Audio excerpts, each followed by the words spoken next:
All right, everybody, here we are in the beautiful Collinsville Museum in beautiful Collinsville, Alabama. We're celebrating 100 years of Collinsville football. I have some very special guests in front of me, and I'm going to let Coach Willingham introduce the guests he has on each side of him. Coach, it's all yours. Yes, I'm Coach Willingham, the head coach of Collinsville High School, and I've got Teddy Helms here with me. He helps coach on the football team with me, and he's in charge of a lot of the activities that we've got going on, and we'll let him start here in a minute. But I've got Johnny McEdwards here to my right, and he was a great player here, but he coached here forever, and he was the teacher of the area studies class. We're in the museum, the Collinsville Museum here, and then they've got the files here of every football team from 1920 all the way through today, or this year, and his area studies class was responsible for all the way up to 1995, and then we had a teacher down there now that in the spring that did the rest of the files.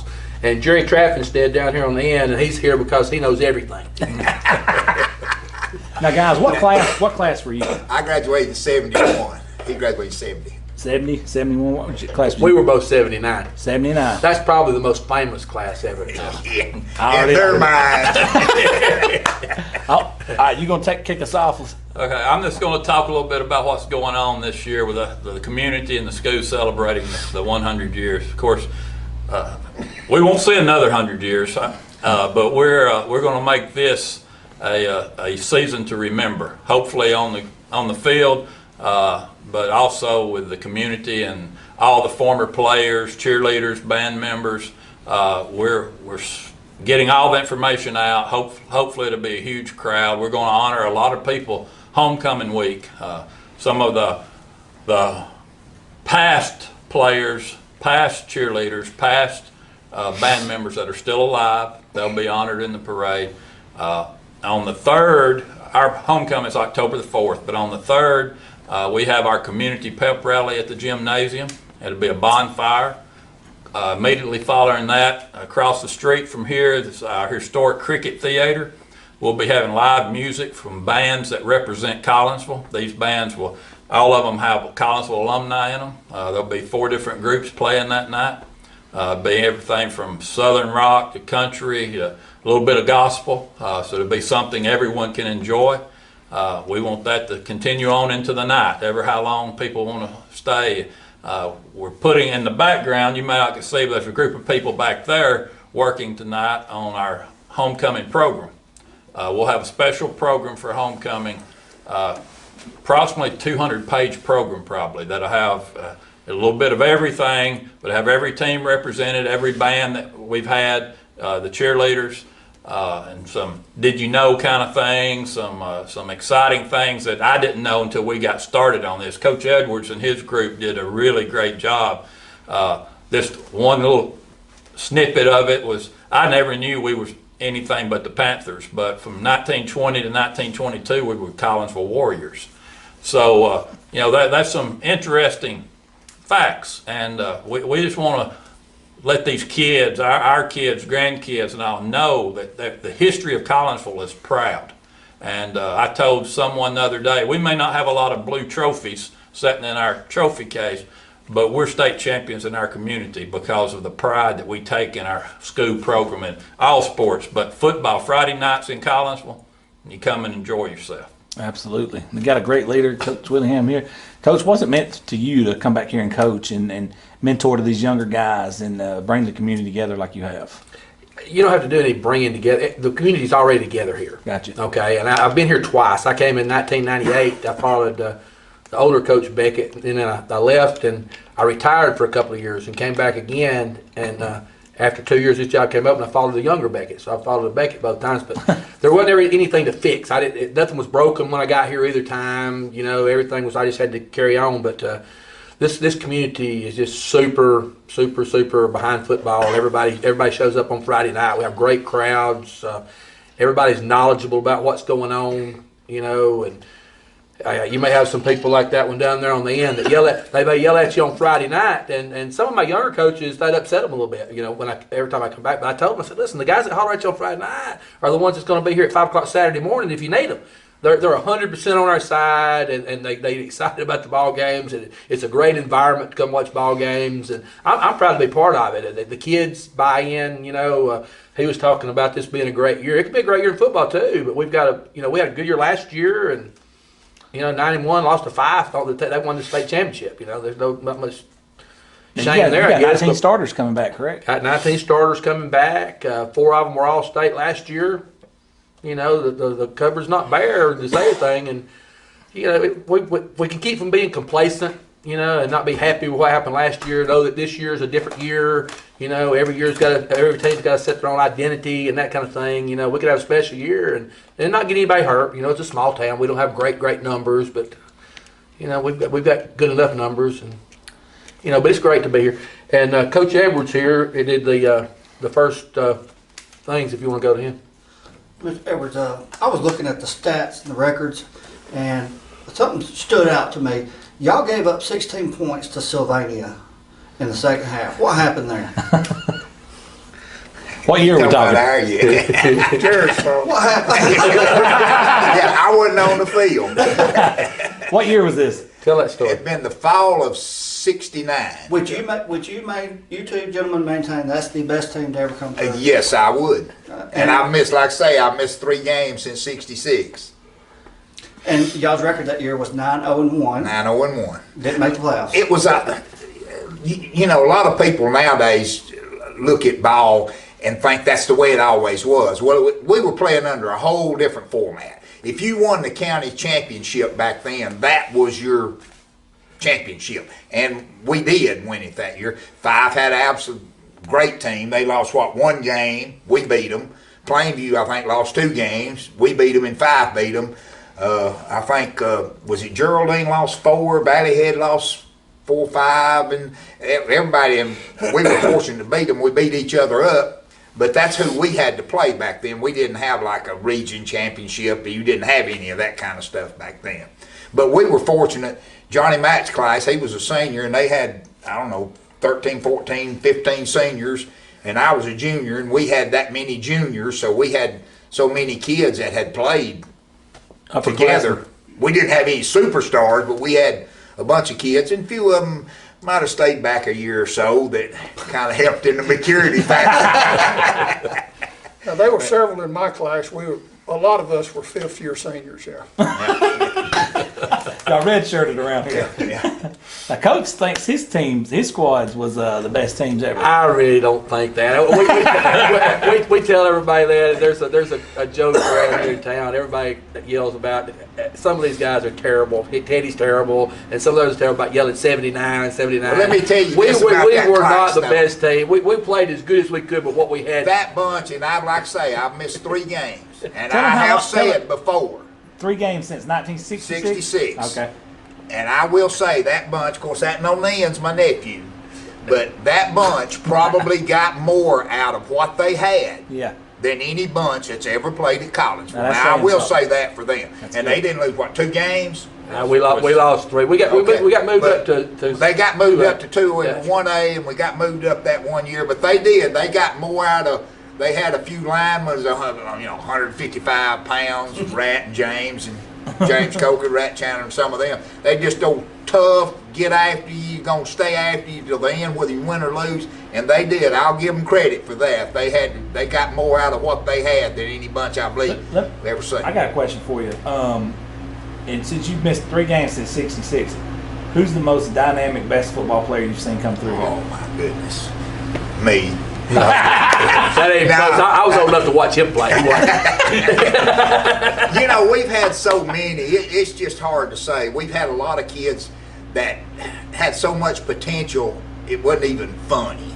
But they would, fall by the wayside and all. We just had so many. I'd hate to start naming because you could just name them on from, Mike McElrath, Wellington Hope. That's 2 that come to mind that were just, off the chart. They just did what they wanted to do usually. But we've had bunches and bunches and bunches. And this year's team has got several kids that can be good in last year's team. And like I say, even some of the bad teams that we've had, and we've had some bad ones, but they had some good kids that would really, if they had been fortunate enough to play on a better team, would have been really outstanding. But you know how that goes. Sometimes you're stuck with what you're stuck with.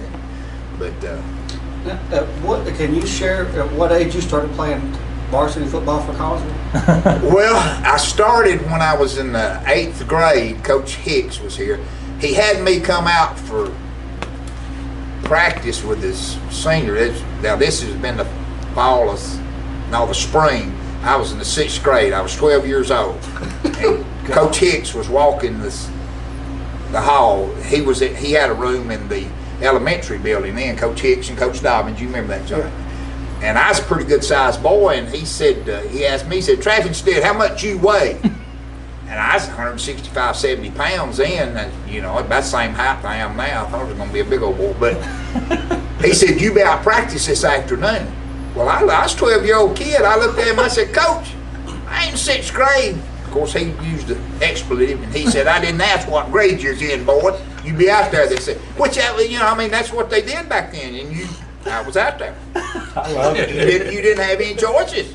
Johnny Mack can tell you, Coach Hicks was he didn't play. He get juice out of his players. Oh, yeah, he didn't. Like the old boy says, that's the reason he quit school. Teacher said recess, and he said, I don't play.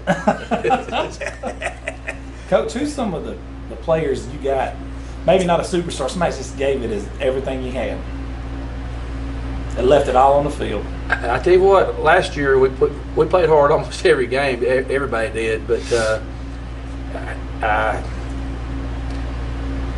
our middle linebacker, Blake Sparks, he was second team All-State, but now he's not as big as everybody and not as fast as everybody, but he had 140-something tackles last year. Led middle linebacker. I mean, he was a sophomore. And a lot of times sophomores get to be All-State, and you really don't deserve it, but he deserved to be All-State. And, you know, everybody played so hard last year. That's what I tried to get across to him. I didn't think we played as hard as we should have in the spring, and you know, I've been trying to get across to them to play hard, but we play pretty hard. We don't have enough athletes all the time and that kind of stuff. So if we're going to compete with the people we play against, we all got to play hard. That's right. I got a question for anybody on the panel who wants to answer. Rivalries change over time. Who do you guys consider your biggest rival here? We've got them all on our schedule. This is the first time in a long time. Crossville's been a big rival of ours. They're 5A. We got them back on the schedule. They're like 8 miles that way. Sand Rock is about 5 or 6 miles the other way. They're on our schedule. Cedar Bluff was a rival, you know, one of our big rivals for a long time because it was either us or them for their region championships while I was gone. And well, when I was here the first time, it was just areas then. It was us and them. It was us every year then. Yeah. And then we got put in regions, and it was Sumter Christian. But Westbrook they just went off our schedule when Brody Kroll was down there. They never beat us when Brody Kroll was down there. One time, didn't they? Not when Brody. I don't think when Brody. I think was when they went 99 yards, you know, when they got beat in the finals of the state championship. Well, you probably wasn't here. That's when I was. Jesse. That was the year before when y'all had the young guys. Yeah, that's the only time. I think we played them 5 times, and he beat us once. I think that was his junior year, wasn't it? Before he blew his knee out of senior. Yes, he blew his knee out. No, we beat him both times his junior year. That's when he had that boy. We beat him down here, and then we beat him in the playoffs. That was his sophomore year. Our linebacker broke his ribs. And that's when Bruce Jones did. I think he started playing varsity in 8th grade. He did. But the 11th grade year was when they got he broke the state passing record against us down here. That's what Dick always brags about. He was the quarterback for us, and he said, "Yeah, I beat him twice." He did beat him twice, and it was a good ball game down there. They had a kid. We beat them pretty good here, but they had in the playoffs we played them down there, and they had a kid move in from Childersburg or somewhere, Haleyville or somewhere like that. His name was Love, wasn't it? I don't know. He was a running back. He was a really good running back. Anyway, somewhere down below Birmingham. But Brody got hurt right before halftime. We got one of our players, Bruce Jones. He was the one that played hard for us a long time ago. But he got him a rib shot on the sideline, and he wound up. He was at the hospital the whole second half. But we came from behind to beat him. Yeah, he was a good player. How do you guys think football in general has changed since when you guys played to when you guys played to what it is now? Oh, goodness gracious! Well, the rule changed. The game has opened up so much, and of course we didn't get to wear helmets, and that's the reason he looks like he does. but it was a different game. You know, back when we were attempting to play, you put your hands out like this, you're holding. Nowadays they grab a hold, and, you know, and I mean, which that has opened the game up. Some say it's good, some say it's bad. It developed you passing games and things like that. So I think rule changes have developed the game, which whether it's good or bad. You know, back when we were playing a lot, it was changing, and we played in the late '60s and early '70s, and back then it was, you know, still a lot of 3 yards in a cloud of dust, but they were a lot of passing was coming in to the game then. But like I say, I think rule changes have, by them letting offensive linemen get their hands out here. Back then, you just thought you had to grab your jersey and hold it, you know, and it was hard to pass block like that. Well, one of the reasons things have changed, though, too, the rules have changed. You can do so much now. Yeah. You know, we practice all summer long. You know, real football practice, legal football practice, all legal, but real football practice started Monday. But our whole offense is in, our whole defense is in. 7-on-7 all our kicking game, all our kicking teams are in. We're polishing up. I mean, we don't add anything. We practice 3 days a week. We just go Monday, Tuesday, and Thursday. You know, but we go for 2 hours. We'll condition a while and work out a while and come back out in helmet and shoulder pads, and we practice football. We've talked players and coaches, and we've heard the term official practice starts today. Yeah, but it's legal all summer. And then I'm sitting there thinking, why does everyone keep saying official? And I'm like, oh, they probably had unofficial practices. Well, that's kind of, I was looking at that picture there of our first team there. Mr. Cliff Crump, which played on it, like I say, he was the postmaster, last politically appointed postmaster in Collinsville. And we had a business here, and he would come in there, we'd talk a lot.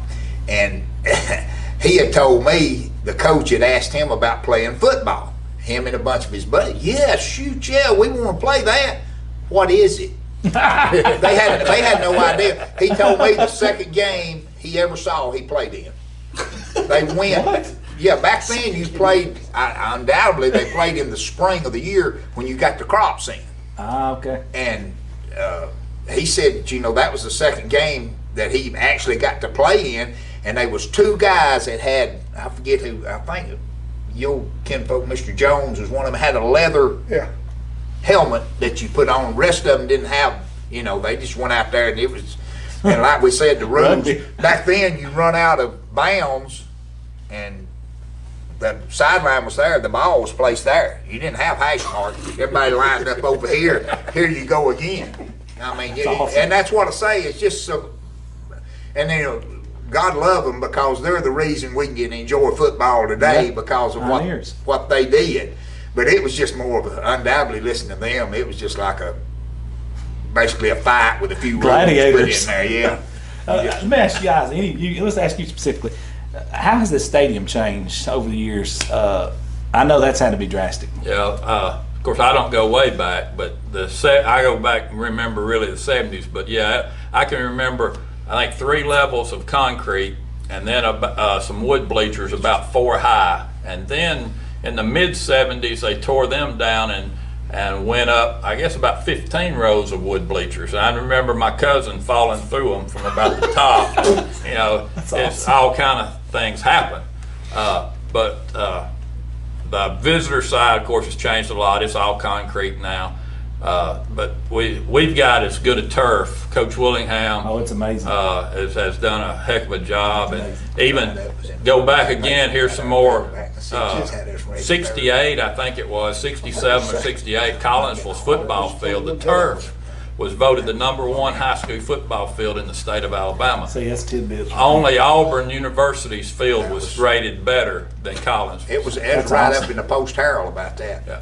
But one thing too I'd like to add about this program that we're doing, and I coach with Coach Willingham, but I'm excited about this. But we have legacy pages in this, and what it is what it is. What it means, legacy. So we've got families, generation and generation of players, and I want Coach Edwards just a minute to talk, because I think he went on to Auburn and played from here, and he's had 3 sons that has followed his footsteps, and of course his youngest son is Coach Willingham's defensive coordinator now. Middle son. Middle son.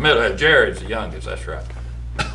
But saying that, his daddy was all-state player back in the 30s, Johnny Maxwell. Did he play at Collinsville as well? Yes, yeah, oh yeah, yeah. Tell us And he had uncles Did you that get Jerry shut played at Jacksonville and everywhere else. Johnny Mack's got a long legacy of Oh, that. I knew he was really talented when he had. Oh three yeah, names. he Three names, unless you know. That's like John.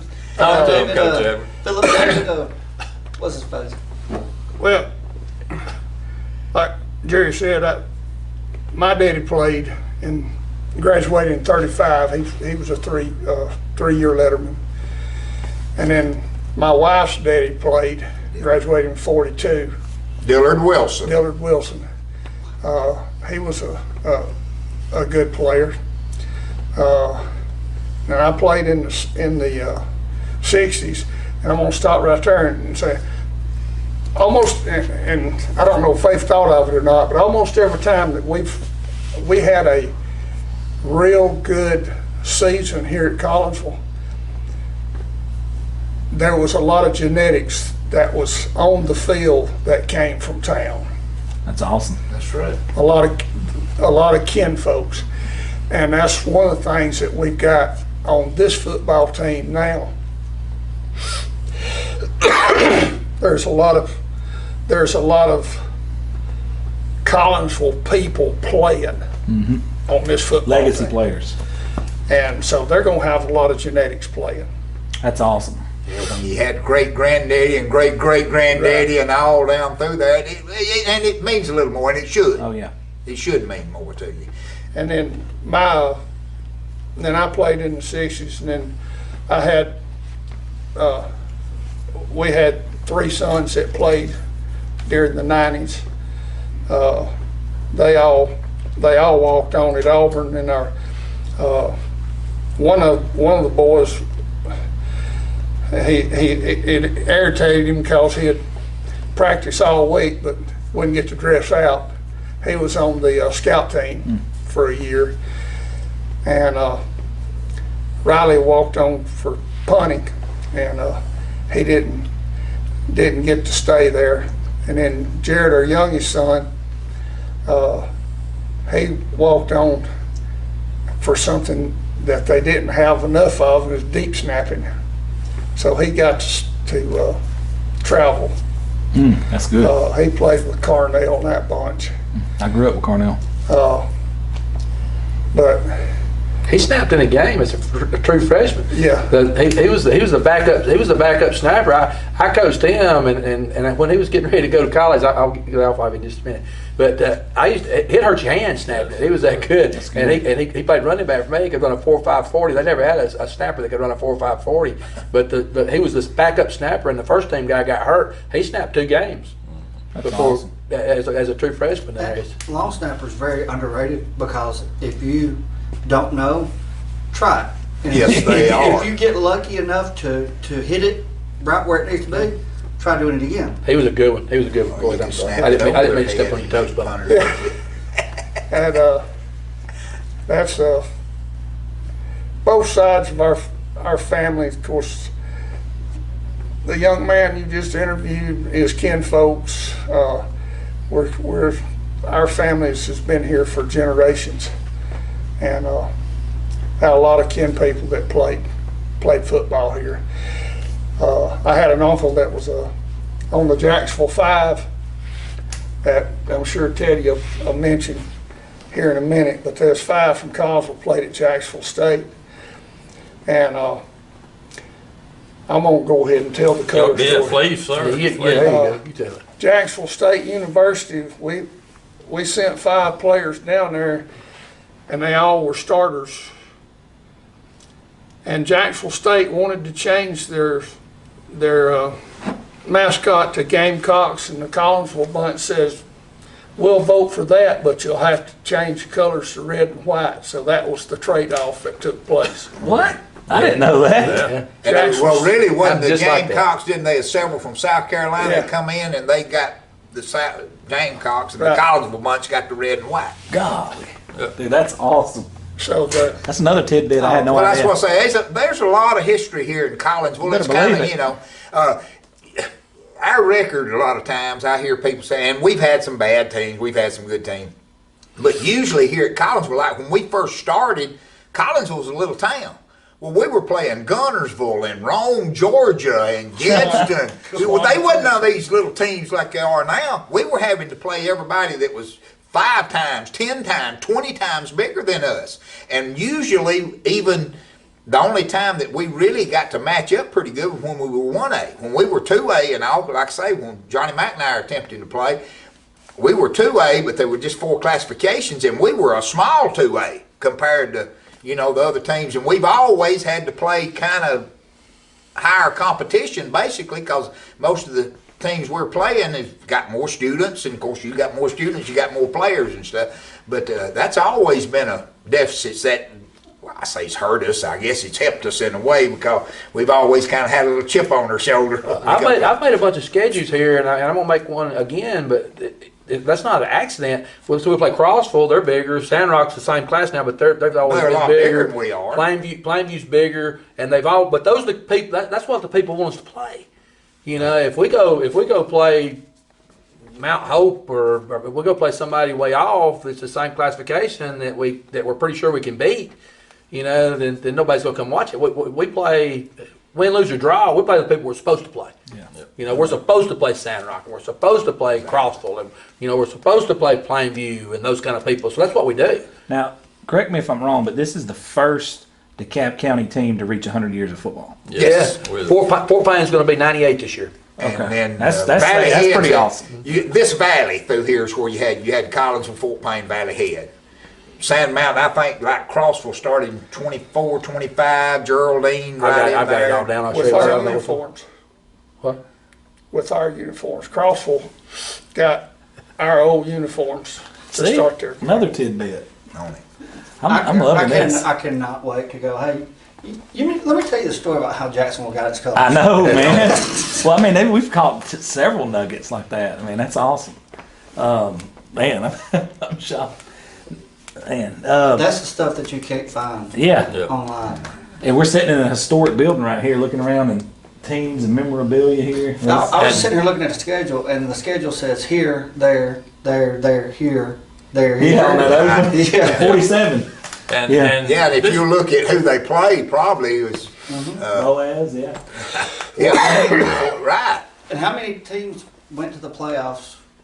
Tell that story. Yeah, about the best teams that's ever been here. You got that figured out. That's been to the playoffs. No, not necessarily the best teams. Period. Counting the one that y'all didn't The make. best, and I mean, of course, I'm a little biased, but I can just go by what I saw. That was an excellent. And right after that, Donnie Jones, Caleb's grandfather, Principal Jones? Yeah, they had set. That was 74, 75. Him, McElrath. They had a really, really good team. The 80s, we had the early 80s, with 83, Scott Roberts 83 was and all the them. 83 was 12-1. They had a really good team, and which they were always fortunate. You know, like I say, there was still we got to stay 1A, and when we stayed 1A, when we had the talent, we were we could play with anybody. And then of course, it's like anything else. The higher you go, you better have the boys to line up and go with it. But that was a good. Well, in the what was it, 90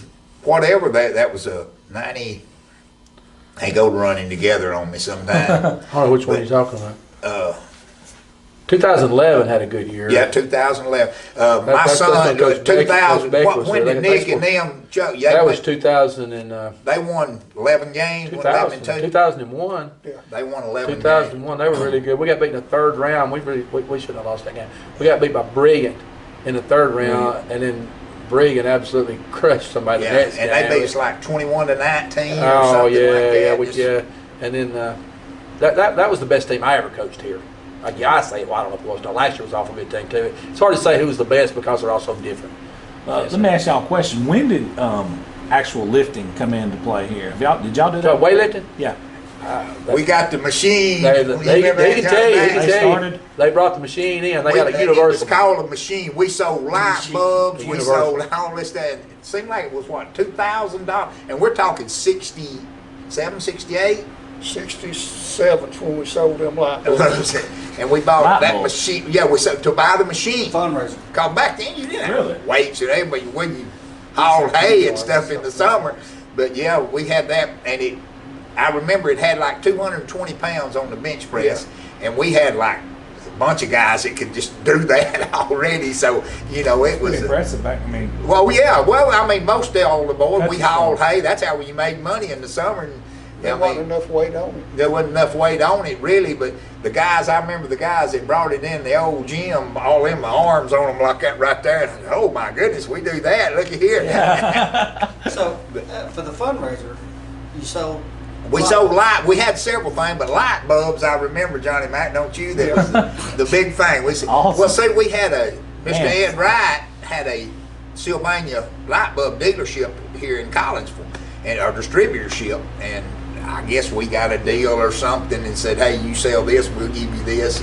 So that was one of that's the awesome. deals that we got to do.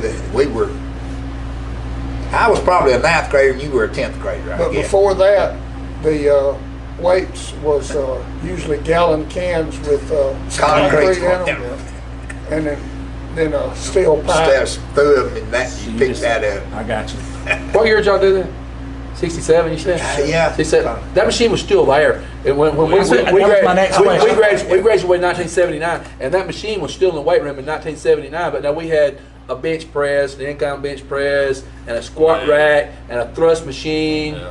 And well, that machine had leg extension, leg Yeah. curls. That's about all we had, Yeah. besides pull-up bars and stuff like that. But the universal machine they had was still there in 1979. But now the weight room now, it's out of sight now. We got Yeah. we got Oh, yeah. we got Yeah. 6 double racks, customized racks, and then we're the real deal I now. noticed you actually have film study room as well. We're the real. Yeah, we got a film room. Well, that's one thing I Meeting will room. say for this community. I won't get into the politics of it, but most of it has been done by this community. Yeah. The people here in this community, we don't get the help that we think we should get here from other things. Right. But The powers we that have to be. do it like the bleachers. They were done by people in the community. The baseball field, it was raised by, we didn't do, well, I just say the Board of Education and them, that we don't get the help that some of them do. We have to do this I ourselves. got you. Yeah, there's And a we've got similar- a nice little facility as anybody, and it's because of the people This here in the community of Collinsville. It's not because of the outside, it's because the people here will do what it takes. Your field house is named after someone, correct? Coach Weaver, Yeah. That gentleman was. He coached us. he coached Okay. there. Okay. Yeah, I noticed that. The story behind him. So he coached here when you guys were here. Okay. He was came- all-state player at Gunnersville back in '64, '65. Played at Auburn and went to the war and came back and finished up at North Alabama. About right. I Wow. was just going to say something about that. Somebody said something about 42, and it's amazing to me because usually when I do research, I usually see a couple of years where somebody didn't fill the team for whatever reason. No, we have one every year. Every But you've year. had one every year. Every year. So Yeah, right that's through very World War impressive. II. Especially when you said, like you said, it's hovering around the 1 to 2A, and to still field the team every year. Yeah. Very impressive. Well, like I say, there's a lot of history here in Collinsville. And like I say, there's some bad folks, but there's some good folks here too. He looked at me and he was talking about you. Oh, I was looking over at that picture. He ain't talking about me. But we've had a lot of, and nowadays, even still, we have people that hadn't been here in 40 or 50 years, that if you need something, hey, go Collinsville Panther, and they're sending money or whatever to help us. And that's always been a point of pride to me, that people still haven't loved Collinsville enough to, well, I've gone on to wherever and made a living, raised my family and all, but my heart's still right here. You know something that's beautiful about the area of Collinsville, that people, I've traveled outside the state several times, and when the word Collinsville gets mentioned, they say it's amazing flea market you guys Yeah, have here. oh yeah. I mean, Great day. I've heard it, like I've heard people up in Pennsylvania before. They said, I said, I'm from Gads, and they're like, we actually went to a flea market there in Collinsville. And I'm like, Yeah. yeah. It's known for that. But so much more history here Oh, than just it the trade is. day, I can tell you that. One other thing that's got to be mentioned for everyone to know, and a lot of people do know, but the University of Alabama's first All-American played here at Collinsville. Really? Lindy Lindy Hood. Hood. Oh. He was a 2-star sport at Alabama, basketball and football. Played in the Rose Bowl, but he was their first All-American. Look, is that 1930? It was the first basketball All-American. Well, the first basketball All-American in the South. I guess. I don't know that. Well, that's what it says on his tombstone. I believe. I know it was Alabama. He's buried right above the school there. What year was he here? 1930 is when I believe what the tombstone says, he was All-American now. But they were like 4 or 5 boys that played on the Rose Bowl team from Collinsville on that Alabama team. The Dobbs boys and Lindy Hood and there was somebody else, Johnny. Yeah, there's another, I don't remember who it Well, it was. sounds like a rough bunch when you say That was the Dog 29, Boys. 30. Yeah. All in It sounds there. like an outlaw game. Yeah, they could have been. I know their descendants, and yeah, they smell like Lindy's one of his like the nephews. James boys. Yeah. Yeah. Oh, Jesse James. I tell you what, before we close the video out, if y'all guys don't mind, we go down the road this way. What's it meant for you to live, grow up, and play ball here in Collinsville, still be active here in the community and the coaching staff? Everything. This community is such a united community. We're like any other community. There's good and bad, but for the most part, it's good. We kid about our 79 class, but we had a birthday party this past Saturday night for 2 of our classmates. About 50 or 60 showed up. That's awesome. And and we sat around and we tell tales. I love it. And the history and the legacy of Collinsville. There's nothing like it. And and I've coached at other locations, and it's great, but being from a place and being able to stay in that place and being able to participate in the opportunities that this community brings us is special. And I'll go to my grave thanking a lot of people in Collinsville. Thank you. Coach, what yourself? I'm like him. I've coached other places and been other places, but this is it's a special place because of the people. The town don't have anything to do with it, but it's like a bunch of us that graduated together. We haul that 79 business because there's a lot of us, and a lot of us still live around here. We're proud of what we did, and we know we weren't the best. We weren't the best team. We weren't even close to that. We had fun. We weren't even We're close. getting you on camera here. We weren't even close to the best team. But we played hard and we loved each other. And still do. We're still here, and and that's what it is. It's the people of this town. We've all been here so long, and talked about the facilities and stuff we have up there. If I'm up there working, and I go up there and work a lot by myself, but if I ever need it, all I got to do is call somebody. I know I do. I can call. If I need 30 people up there Saturday morning to help me do something, that'd be 40. Love it. Yeah. You don't have to win a championship to have her here because Friday Night Lights was made by Odessa Permian, not Dallas Carter. Yep, that's true. How about you, sir? What's it meant for you? It's just gonna sound like a repeat. The people who played before you, it was, are you gonna play? They didn't answer that question. It was just anticipated. Yeah. You're gonna be there. And You're playing. it'd be, we had a good team, but there's a lot of summers. Wouldn't be but 11 of us there when practice would start. Yep. Sometimes 10. And then we get up to 12. And, they were either in the fields, working, maybe 1 or 2 in jail. But as soon as school started, That was those brothers. We're going to do a spinoff just on their character. but as soon as school started, we'd be back up to 34 or 5. Man. The one hadn't changed a bit. What he said was the closeness. If we got into something, we got into it as a whole, as everybody. All or nothing. When we traveled by the carloads, Truckloads. truckloads. So it was, I don't know, it's just being around people that kin folks and people you just like to be around. Love it. Great answer. How about you, sir? Well, to me, what they've said is true, but what I really enjoyed about the whole thing, and like I say, he's older than me. I want to make sure everybody knows that. But I've been here a while now, and like I say, Teddy's my nephew. And when he was a little boy, Ernie was a little boy, and their buddies Rat and Jan, and watching those generations of kids, just watching them. I remember them playing Little League. Well, I don't remember you playing T-ball, but Little League baseball and all that when they were coming up, and generations. But then seeing the men that they've turned into and produced the kids that they've produced. Johnny Mack the same way, the kids that he's produced, that's come through Collinsville football. I can go with the boys, and it just gives me a sense of pride to know, hey, I was there. I saw these kids from this size all the way to grown men, and now I've watched their kids. And it just, that's one reason this old boy ain't gonna miss as long as I've got a breath in me, or my granddaughter or something not playing. That was really one of the reasons I missed some of the games, the 3 I missed.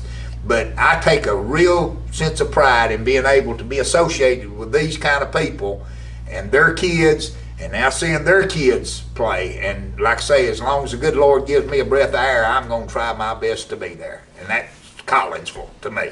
Man, I love it. You guys have, this has been an outstanding educational I feel like there's a time. movie in here somewhere. Oh, I know. This has been an outstanding educational. The thing I've seen just from this interview is there's a difference in age, but the purpose stays the same. The fellowship, the friendships, the bond stays the same. Like you said, seeing the generations grow up, and then seeing these guys, you know, are mentoring and taking care of these young kids now, and to see the young man we interviewed earlier and the way he answered questions, we was absolutely blown away. This has been a privilege, and I'm glad you guys let us be a part of it with you. We appreciate y'all doing that. Appreciate you. Yes, sir. Guys, we're going to close this video down. We appreciate you. Thank you. Thank you. Thank you.